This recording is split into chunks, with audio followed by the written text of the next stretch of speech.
11 June the greatest show on আর্থের 23তম আসর আমেরিকা, কানাডা আর মেক্সিকোতে পর্দা উঠবে 2026 বিশ্বকাপের। প্রথমবারের মতো 48 দলের মোট 104টা ম্যাচ। কিন্তু সেই ম্যাচগুলো বাংলাদেশের দর্শকরা দেখবে কিভাবে, সেটাই এখন সবচেয়ে বড় প্রশ্ন। রাষ্ট্রীয় সম্প্রচার মাধ্যম বিটিভি এখনও বিশ্বকাপের সম্প্রচার সত্ত্ব কিনতে পারেনি। বেসরকারি টেলিভিশন কিংবা ওটিটি প্ল্যাটফর্মগুলোর কেউও এখন পর্যন্ত সত্ত্ব নেয়নি। ফলে বাংলাদেশের কোটি ফুটবল প্রেমীর সামনে তৈরি হয়েছে এক ধরনের অনিশ্চয়তা। ফিফার এবারের নিয়ম অনুযায়ী অনুমোদনপ্রাপ্ত দেশের বাইরে বিদেশি কোনো চ্যানেল বিশ্বকাপ সম্প্রচার করতে পারবে না।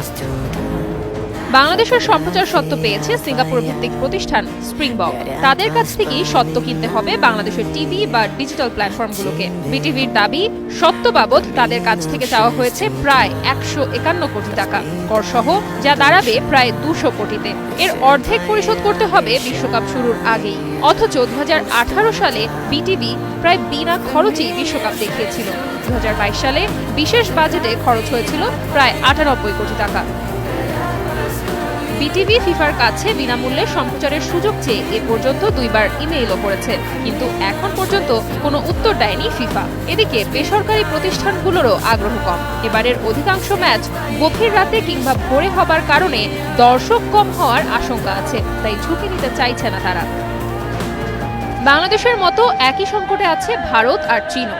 ভারতের জন্য শুরুতে $100 মিলিয়ন চেয়েছিল ফিফা, পরে সেই দাম কমে দাঁড়ায় 35 মিলিয়নে। তবুও জিও স্টারের সর্বোচ্চ প্রস্তাব মাত্র 20 মিলিয়ন, কারণ ওই একই ম্যাচ টাইমিং। অন্যদিকে চীনের পরিস্থিতি আরও জটিল। 2022 বিশ্বকাপে টিভি দর্শকের প্রায় 18%ই ছিল চীন থেকে। আর এবারে চীনের রাষ্ট্রীয় সম্প্রচার মাধ্যম সিসিটিভি ফিফার চাওয়া বিপুল অর্থ দিতে রাজি নয়। ফিফা চীনের কাছে প্রায় $250 থেকে $300 মিলিয়ন চাইলেও সিসিটিভির বাজেট মাত্র $60 থেকে $80 মিলিয়ন। সব মিলিয়ে বলা চলে বেশ চাপেই আছেন ইনফান্তিনো, কিন্তু সময়ও দ্রুত ফুরিয়ে যাচ্ছে। বিশ্বকাপ শুরু হতে আর মাত্র 1 মাসেরও কম সময় বাকি। প্রশ্ন একটাই, বাংলাদেশের মানুষ মেসি রোনালদোর শেষ বিশ্বকাপ দেখতে পারবে তো?